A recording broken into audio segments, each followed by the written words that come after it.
যে জন সেই তো দো জাহানের ধনী। নবী নাম জপে যে জন সেই তো দো জাহানের ধনী। নবী মোর পরশমণি, নবী মোর সোনার খনি, নবী মোর পরশমণি, নবী মোর সোনার খনি। নবী নাম জপে যে জন সেই তো দো জাহানের ধনী। নবী নাম জপে যে জন সেই তো দো জাহানের ধনী।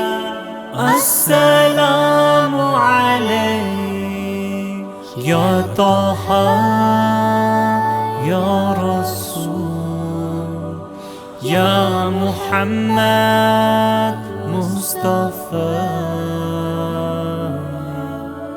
ওই নামে সুর ধরিয়া পাখি যায় গান করিয়া। ওই নামে সুর ধরিয়া পাখি যায় গান করিয়া। ওই নামে মজনু হইল, ওই নামে মজনু হইল মাওলায় আমার কাদের গনি। ওই নামে মজনু হইল মাওলায়